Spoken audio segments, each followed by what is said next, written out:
So the nutrition line is one of the lumens, Okay. and connected to this nutrition line is a tri-fuse with 2 open ports right here. It's got a 1.2 blue, a 0.2 white, and these nutrition lines with an extension is going directly here.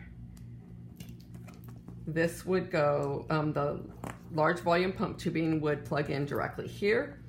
The syringe pump, or the syringe pump would be for the lipids, and this syringe is going to be for your just your flush syringe.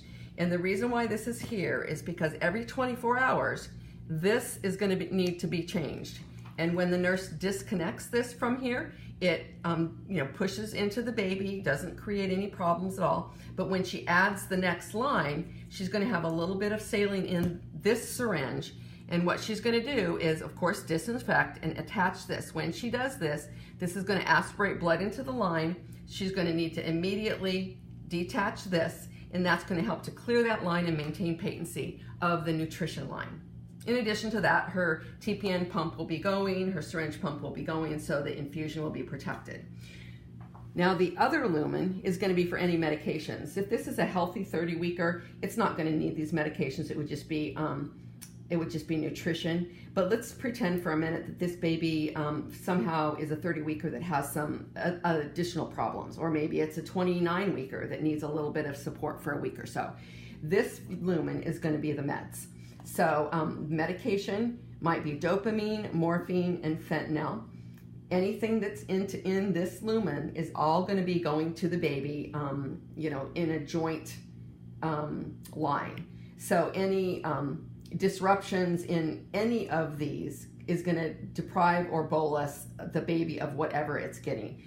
The nice thing about it is this line is only changed every 96 hours. Most of the time, this baby will have improved within 96 hours, and so there will be no real disruption. If this baby is super sick, then what the nurses will do is they will have a double setup. They'll have another syringe pump, set up completely, that will come in, and they will start to titrate one of the syringe pumps down and titrate the other syringe pump up, so that they can switch this line out with any disruption in the dosages for the baby. And that's kind of a higher level, not a whole lot of things we need to know about that. But the reason why they do that is even without the max zero, they know that when they change lines, there's going to be some movement of fluid inside that vessel. Specific to the max zero, if they're going to change this entire line every 24 hours, when they do this, it's going to give that baby a bolus of everything that's in this line, because of the little 0.02 bolus that is going to be created when you disconnect. That is enough with the baby, super small baby, to create some symptomatic vital sign changes, and that's what they want to minimize. By the same token, when they access, it could deprive the baby of those medications, and that's what they want to reduce. That's why they will have this extra port, which would be sitting there like that, where they would attach that additional medication at a very low rate, and try to kind of wean the baby gradually off. And you have to do that kind of strategically.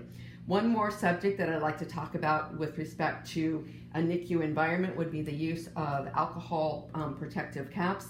2 studies now, at least one good study and one article indicates that the alcohol that is in these caps can migrate into the baby.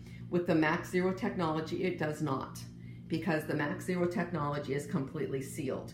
So if you put a Kuros cap, say for example on this port right here, the baby is not going to get any alcohol exposure.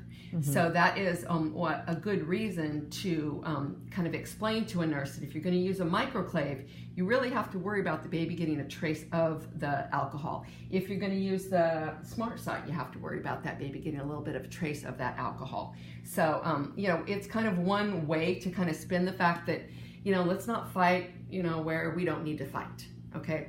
And the other thing would be a tip. A tip tends to be something if they're going to disconnect parts and pieces. in a situation like this, that is really not going to be applicable. But it's good to know that that is a growing subject matter, and our Max Zero technology does not require any alcohol, impregnated caps in order to prevent bacterial growth. Hopefully that'll help Shelby and Jeannie and Nicole. And Nicole.